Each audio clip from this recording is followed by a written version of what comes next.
അയ്യോ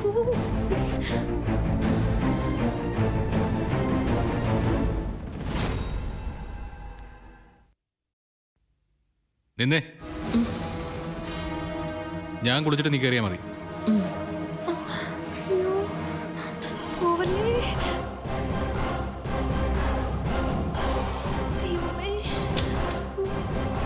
അയ്യോ അമ്മേ, അയ്യോ അയ്യോ ഏട്ടാ അയ്യോ അയ്യോ ഏട്ടാ എന്താ പറ്റിയ എഴുന്നേക്ക് സൂക്ഷിച്ച് എന്താ ഏട്ടാ അമ്മേ. ഇരിക്ക് ആരാ എണ്ണ അതിൻ്റെ അകത്തോട്ട് ഒഴിച്ചത്? എനിക്കറിയില്ല. എന്റെ കൈ. സോറി നീലേ, എന്റെ കയ്യിൽ നിന്ന് എണ്ണക്കുപ്പി വീണ് പൊട്ടിയതാ.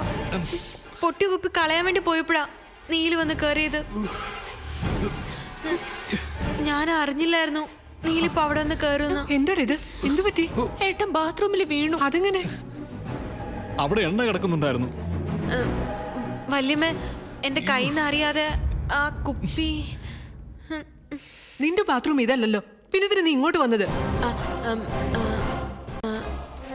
എണ്ണ എടുക്കാൻ പോയതാ വല്യമ്മ. എന്റെ ബാത്റൂമിൽ എണ്ണ തീർന്നു. അങ്ങനെ തീരാൻ വഴിയില്ലല്ലോ. ഇന്നലെ ഞാൻ വെച്ചതാണല്ലോ. ആണോ? ഞാനത് കണ്ടില്ല. വേദനയുണ്ടോ ഏട്ടാ? നല്ല വേദനയുണ്ട്. കൈകുത്തിയാണ് വീണത്. എന്തായാലും വെച്ചോണ്ടിരിക്കണ്ട, നമുക്ക് ഡോക്ടറെ അടുത്ത് പോവാം. ഗിരി ഉണ്ടായിരുന്നെങ്കിൽ കൊണ്ടുപോകുമായിരുന്നു. ഞാൻ കൊണ്ടുപോയിക്കോളാം അമ്മേ. എന്നാ വേഗം കൊണ്ടുപോ, വൈകുന്നത് അപകടമാ. വാ ഏട്ടാ. പതുക്കെ.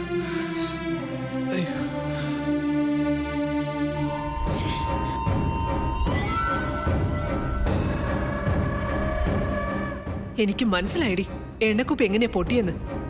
നീ സ്വാതിയെ വീഴ്ത്താൻ വേണ്ടി മനഃപൂർവ്വം ചെയ്തതല്ലേ? അയ്യോ ഒരിക്കലും അല്ല.